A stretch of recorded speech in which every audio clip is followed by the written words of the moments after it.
So she stops the carriage and the guy's like, hey, move out the way. And she goes, no, release this guy. That's my servant. I have the money. And they're going back and forth. And like he yells at her. And that's when the prince arrives, Prince Henry. And he's like, hey, sir, that's not how you talk to a lady.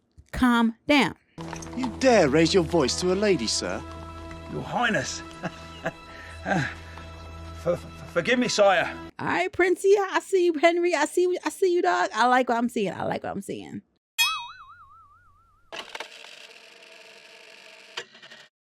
Hey guys, it's your girl Lisa, and welcome to Real Talk, a podcast where I discuss movies and TVs more extensively and how art imitates life, imitates art. It's been a whole minute, like almost a year, since I did a Real Talk episode, and I'm so excited for today. It's been a while. Oh my gosh, I feel so rusty. So what kind of inspired this dusting off of the shelves and coming back on the mic for Real Talk is this whole Snow White debacle.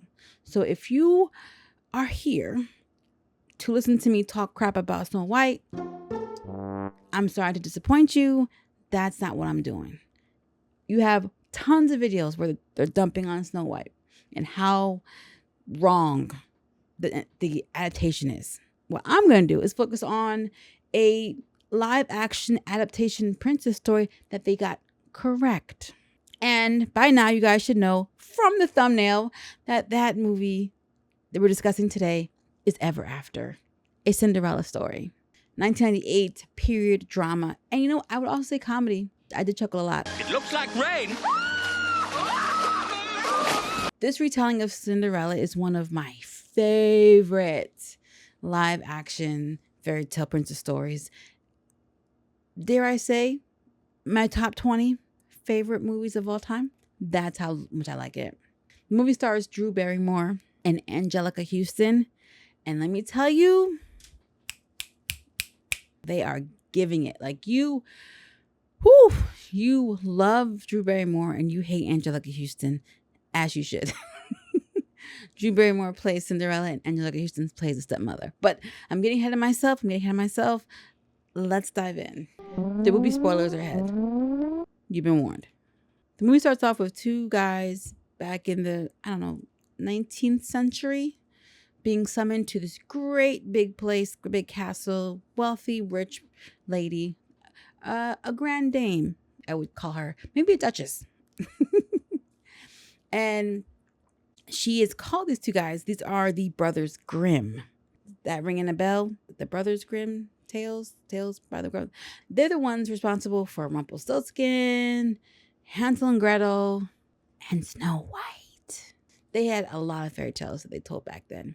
Like legit. You can look it up, but the Brothers Grimm. There was even a movie created like in 2005 called The Brothers Grimm or something, where they were trying to tell their story, starring Matt Damon and Heath Ledger.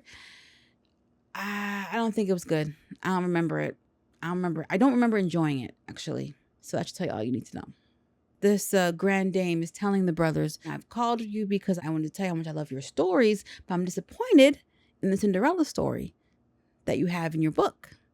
And they're like, well, there's a lot of rumors about, whether it's true or not. And, they threw all this magic in, pumpkins, all kind of stuff. And that's when the grand dame pulls out a really gorgeous shoe.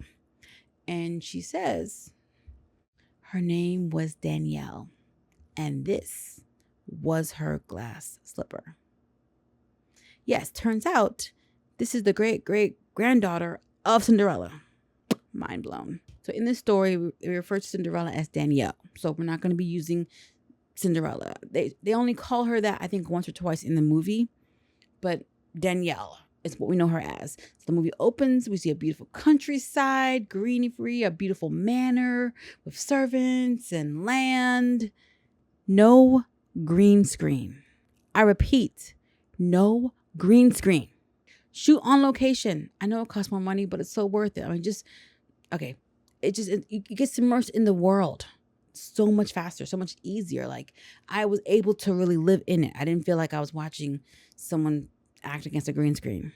At this time, Danielle's 8 years old, and she is a happy, energetic tomboy. She loves running, playing, play fighting with her friend Gustave, and getting dirty.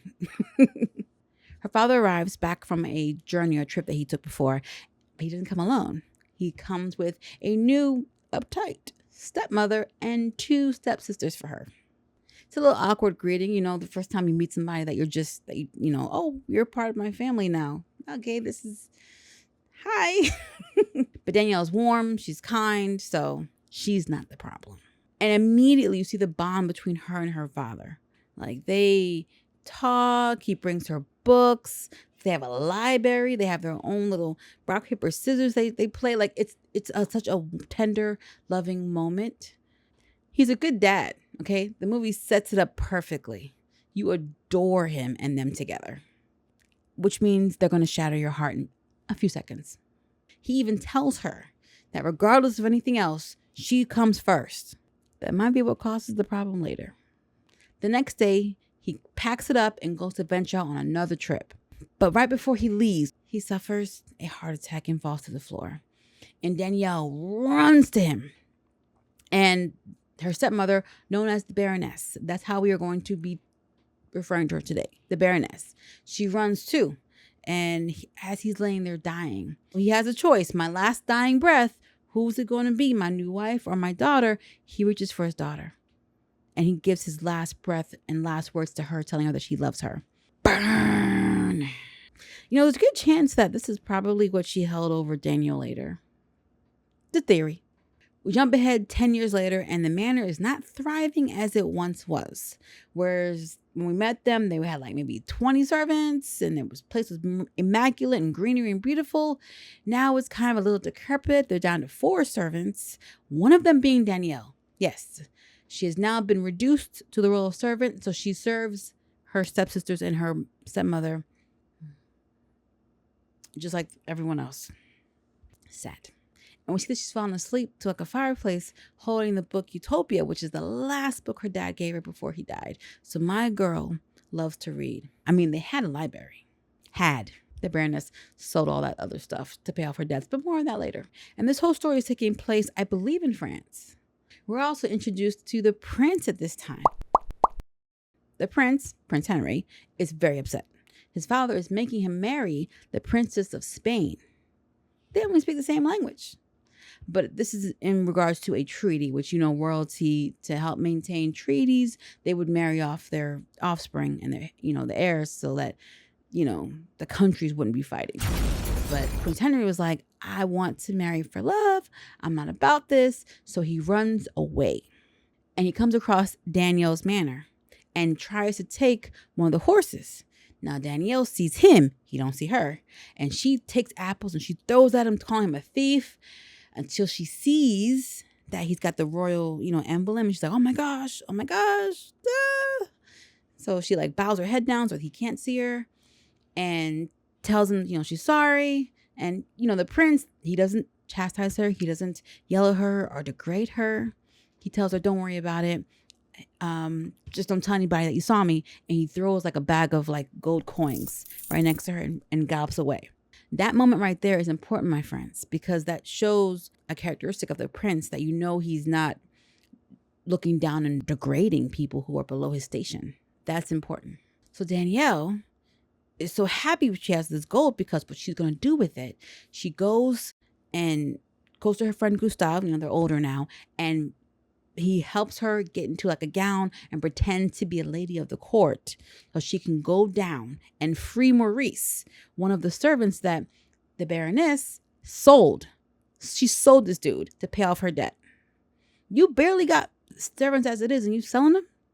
She squandered all the money and has not taken care of the manor. Are we surprised? I'm not. You shouldn't be either. So when she goes down there, she's looking so gorgeous in a gown. Her hair is made up. She looks so pretty. And she stopped.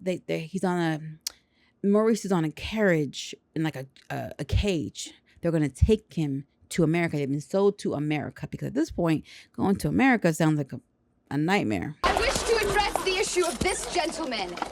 He is my servant, and I am here to pay the debt against him. It's too late. He's bought and paid for. So she stops the carriage, and the guy's like, hey, move out the way. And she goes, no, release this guy. That's my servant. I have the money. And they're going back and forth, and he yells at her. And that's when the prince arrives, Prince Henry. And he's like, hey, sir, that's not how you talk to a lady. calm down. You dare raise your voice to a lady, sir? Your Highness. Forgive me, sire. All right, Princey, I see you, Henry. I see you, dog. I like what I'm seeing. Danielle makes a good argument about why you shouldn't be having people in chains and treating people as property or slavery. So the prince, feeling convicted, and also Danielle's looking pretty. You know what I'm saying? He's like, all right, free that guy. Let him go. And, the Maurice is the name of the servant. He goes, oh my gosh. She goes, yeah, go. I'll meet you later. Go. So she's trying to leave, and the prince is like chasing her down a little bit. He's like, hey, I've never seen you around here before. What's this? Who are you? And she's like, oh, I'm new in town. I'm staying with some cousins. He's like, oh, what's your name? Where you at? What are you into? And she gives him her mother's name. I think Countess. It's a French name, and I'm not gonna screw it up. They have like a little exchange. He's like, hey, I see that you quoted that book. You got your ideas from Utopia. I know that book. It's a very good book. And she's like, oh, you read it? And he's like, but it's boring. I'm not into it. And that turns her off. She goes, oh. So they got into a little back and forth. And listen, think about this. Prince Henry normally has women falling at his feet. And here it is, this very strong, convicted woman is not backing down from him. That's intriguing. That's attractive. And she's pretty. He's instantly smitten, and you can see the chemistry between the two of them. And you are immediately kind of rooting for these two off rip. While he's distracted, slips away because she can't afford to get caught. I mean, a servant pretending to be a lady of the court could get in some serious trouble. And she runs back to her manor. So within the first act, we have found that our girl Danielle is kind, she's caring, she is strong, and she's brave. Through her actions, through the risks that she's willing to take, it's all about show, not tell. I don't need you to tell me about her. Show me who she is. Don't forget to do that. That's very important in storytelling. Visual storytelling. In a book, you can tell everything. We also get our first look at the stepmother, and we see just how cruel she really is. Oh my gosh. First of all, she's got her two daughters, right? And in the cartoon, they're both spoiled brats.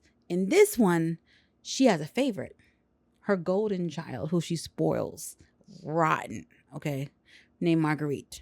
I said I wanted 4-minute eggs, not 4 one-minute eggs. And where in God's name is our bread? And then she has another daughter who isn't as... So Marguerite is thin and blonde and pretty and, elegant. And her other daughter is got more of a normal sized body. She's got the brown hair. She's just, in comparison for that time period, you would kind of consider her other daughter, a little frumpy. Her name is Jacqueline. And she's kind of treated not like the black sheep, but like an afterthought, if that makes sense. Everything's about Marguerite first. And then Jacqueline just come along for the ride. You know what I mean? She's treated better than Cinderella. But her mother also gives her little digs, you know what I mean? Jacqueline, dear, do not speak unless you can improve the silence. When I say they moving forward, I'm not talking about the three of them. Jacqueline is sweet, she's kind, she's nice. She's not mean to Cinderella or the other servants. She's not disrespectful or selfish. But the Baroness and Marguerite, them chicks are. So when I say they are being mean or something, I'm talking about them too, not Jacqueline. So they talk down to Cinderella. They insult her. You see the verbal abuse. It's not nice. I got a little ahead of myself. All right. Yes, he met her in the court, but before then, he was running away. So the prince is on his way, running away. Okay. And it's before he officially met Danielle face to face. He's running away, and he comes across an old man in the woods who is getting his stuff stolen by gypsies. And the old man's pleading and begging, please, help me, please. And Prince Henry's oh, I gotta go. Because right behind him is the cavalry. He wants to get to freedom. But the old man begs him, says, sir, it is my life. So he's oh, all right. So he chases down one of the thieves and manages to get the tube, like, because it was like a tube thing that they stole. It was a painting. He got it back, gave it to the guy, and the guy's like, "Thank you so much." It was the Mona Lisa. And that's when the prince finds out that this old man is Leonardo da Vinci, who has been called for to come to the castle. So he's excited. He's like, "Oh my gosh, I love your stuff. I love your innovation. Maybe you can talk to my dad," because he's like living in the 5th century or whatever. That's when, the cavalry takes him back to his parents, and that's when he meets Danielle and so on and so forth. Did I mention that the Baroness is full of schemes and tricks and plots? Like, she uses her charm and her wit and sometimes her money to get the info of what's going on in the castle with the prince and all the other stuff. She's shady and conniving because she's trying to get Marguerite to marry Prince Henry. So the prince starts to inquire around about Danielle. Now remember, she gave him a fake name, her mother's name. So he's asking his own mother about it. And his mother's the queen. She's like, "Boy, there are so many counts, women, and lady of the courts. I can't keep up with anybody." But it doesn't matter, because as fate would have it, they run into each other again. So Danielle's she's swimming in the lake, and she runs into Da Vinci, who is having some new contraption, walking on water with like little boat shoes, and they flip over. And that's when Henry, who's been hanging out with Da Vinci, sees her, and they are once again enjoying each other's company and talking. Why do you like to irritate me so? Why do you rise to the occasion? Then Danielle sees her other sister Jacqueline in the distance looking for her, and she books it. I must say, the Baroness is not the only villain. We have a not Pepe Le Pew. No, he's not a Looney Tunes character. Pierre Le Pew. Okay, this dude is grimy. Okay, he's slimy as well. I don't like the cut of his jib. And this dude wants Danielle in the worst way. At one point, he literally tells her, "I may be twice your age, child, but I'm well endowed." Yuck. I also want to point out that in this whole movie, there is one touching moment between the Baroness and Danielle. It's in the Baroness's, room. Danielle's brushing her hair, and they're actually having a conversation. And she's talking about her father and how she, and her mother, and how she wished she knew her mother, and she misses her father. And she asked the Baroness if she loved her father. And, she said, "Well, I barely knew him." And the Baroness says, "Oh, you look so much like him." And just when you feel like there is some kind of redeeming little spark of something within this lady, she follows it up with, because your features are so masculine. That's why you're built for hard labor. You couldn't even give a compliment without having to dig at her. You just couldn't do it. You felt that there was a moment happening between the two of you, and you had to undercut it. Remember, Prince Harry thinks that Danielle is a lady of the court. So he makes plans to try to see her again. But he can't locate her. He can't find her. And then he comes across her friend Gustave, who was painting a picture. And Danielle saw him, and she hid behind a haystack. And he's like, "Hey, where'd you get that flying contraption thing? Because that's Da Vinci stuff. I know Da Vinci." And that's when Gustave, her friend, says, "Oh, I got it from the lady Countess." And the prince's face lights up. He's like, "Yo, I've been looking for this girl. Where's she at?" And that's when he tells, "Oh, she's staying with her cousins, the Baroness and Marguerite." And he's like, "Oh, huh." And he's like, "But don't worry, she's over there by herself right now, at this moment." So he's like, "Oh, perfect." So he rides his horse away. Danielle comes out from hiding. She goes, "Why did you tell him that?" And Gustave goes, "You better go get him then. Beat him there." So thankfully, Danielle knows a shortcut home, gets there, has the servants quickly dress her up. And so fast. Dress her down, everything, get her lovely and cute. And her and the prince end up spending the day together. He takes her to the library where the monks have thousands upon thousands of books. And she's just so happy to be there. This is her sanctuary. Okay. And they have a conversation. They talk about, life and everything. He tells her how, he wishes he had the passion that she had. And, she's making him rethink things and look at things differently. When their carriage breaks down, they go for a walk in the forest and they're surrounded by gypsies who are like, all right, give us the loot. But through her charm and wit, Danielle wins them over. All right, they tell her, you can leave with anything that you can carry. She goes, oh, okay, word? Gotcha. And she picks up the prince on her back and starts walking away. And they are so tickled with this whole situation. They're like, come back. We'll give you a horse. We'll help you out. We're not going to rob you. We like you. We like your spunk. Like what you got going on over there. And they end up spending the night like drinking and hanging out with the gypsies and having deep conversations and sharing their first kiss. Woo-hoo-hoo-hoo. It was a magical night. So you know that something bad's about to happen. So Danielle ends up getting it in after 3 a.m. Okay, when everyone's asleep. And in the morning, the Baroness and Marguerite are trying to get her up. And she's just, my girl's hungover. She's exhausted. And you know what? She ain't in the mood today. She tells them to go kick rock.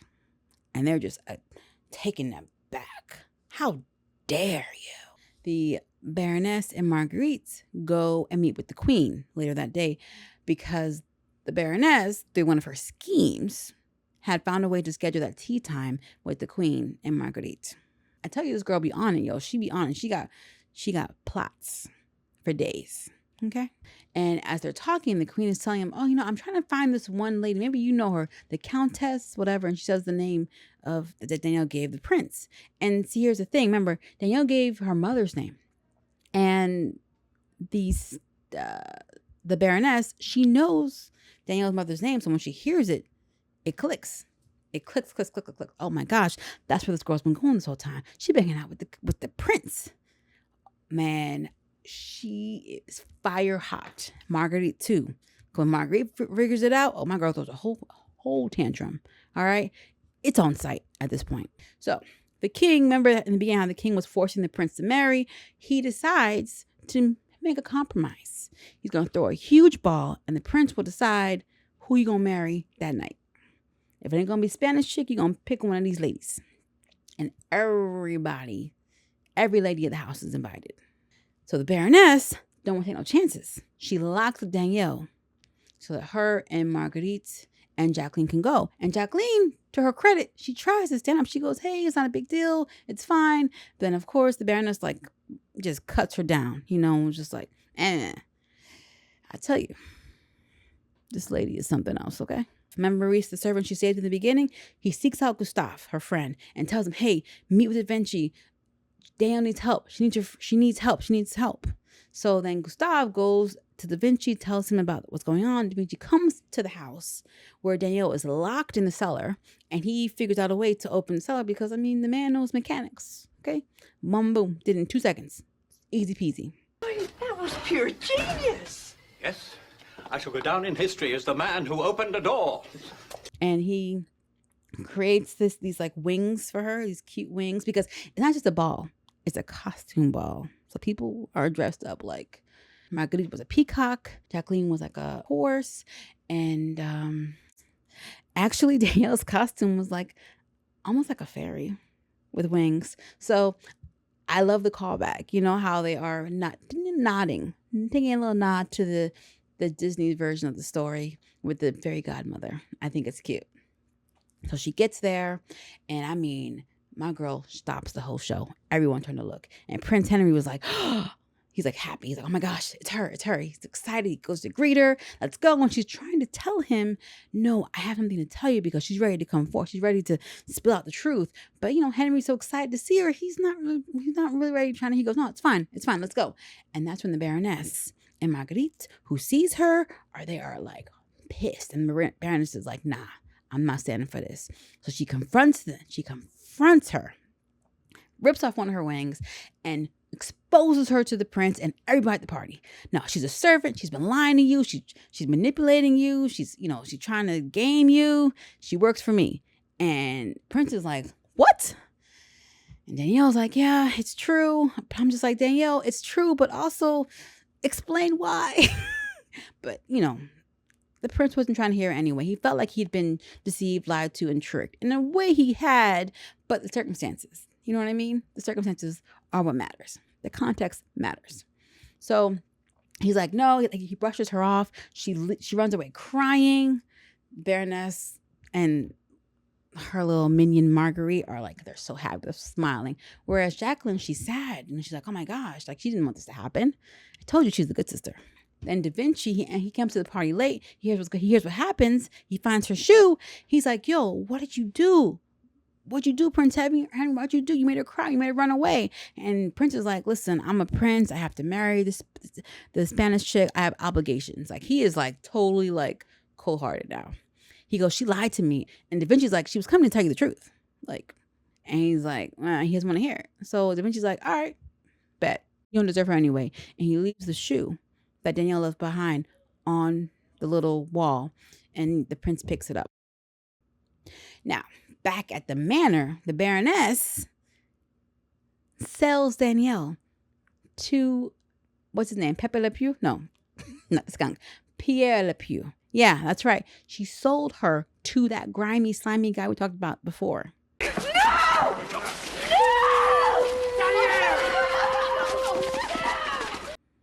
Ugh. Because she didn't want her to be around, distracting the prince when she's trying to get her daughter in there. Prince Harry, feeling betrayed, feeling heartbroken, decides to marry the Spanish princess. You know, what he was running from in the beginning of the movie, he's running towards now. But on his wedding day, the Spanish princess, like, she is crying. She's boohoo crying. She is so upset.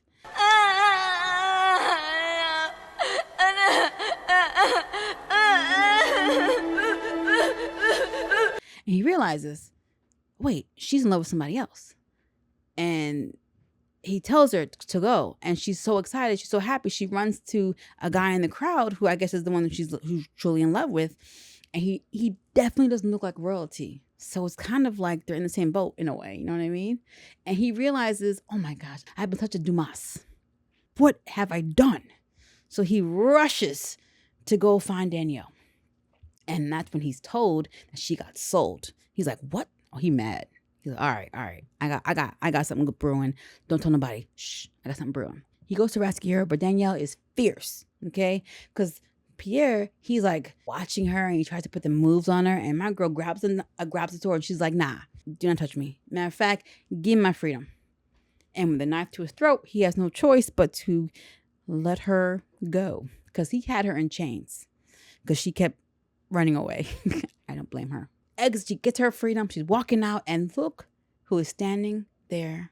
Prince Henry. Actually, I came to beg your forgiveness. He's like, yeah, I came here to rescue you and beg for your forgiveness. Danielle. And she just the sound of him saying her name, like, just brings her joy.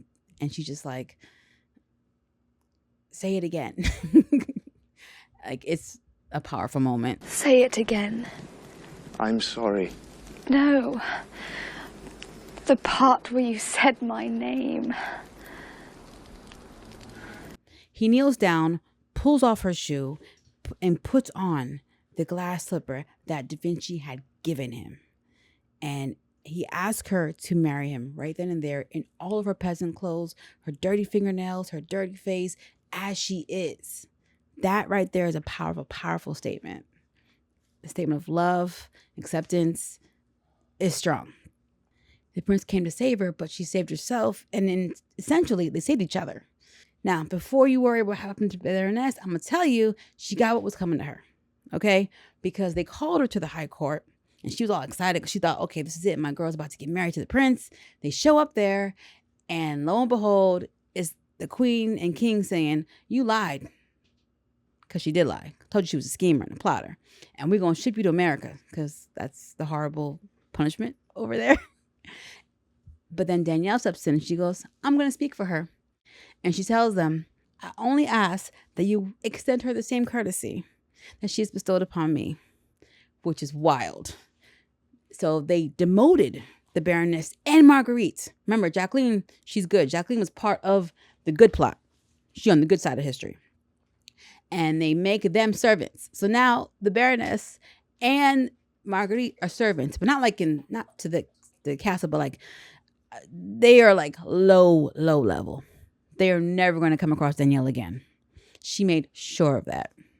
And so we end with hearing the voice of the Grand Dame from the beginning, telling the brothers Grimm the story. And she says, yes, Danielle and the prince lived happily ever after with their friends and loved ones. But the point, gentlemen, is that they lived. And we see the brothers climbing into the carriage, being whisked away. And the end. That's how you tell a fairy tale story. And make it modern. She wasn't a damsel in distress, but she still needed love, and they helped each other. She was still strong, fierce, loving, delicate, kind. She was still all of these things. So I tell you, my friends, this movie you've never watched Ever After. If you're sick of hearing all of the back and forth online about other stuff, watch Ever After. It's such a beautiful, beautiful story. It's funny. It's romantic. It's dramatic. They find a way to bring in elements of Cinderella while grounding it in realism. So even though it's not the same as a one-for-one adaptation, the way Snow White was supposed to be, this one, they don't bring in, fairy godmothers and pumpkins and mice and magical wands, but they find a way to still embody the soul and spirit of that story and make it something. So I encourage you guys to check it out, to watch it, and to let me know what you think. And if you enjoyed this review, hit me up, like, subscribe, ring that notification bell so that you can always be up to date on what's going on. And feel free to join my Patreon. I want to give out a shout out to my Patreon members, Thelma and Vonker. Thank you guys so much for your support. If you guys are interested in supporting, head on over there. We have different tiers, different perks and bonuses. And I'd like to do more of these. So let me know if you guys want me to dive back into real talk and do more breakdowns. All right. So take care and bye-bye.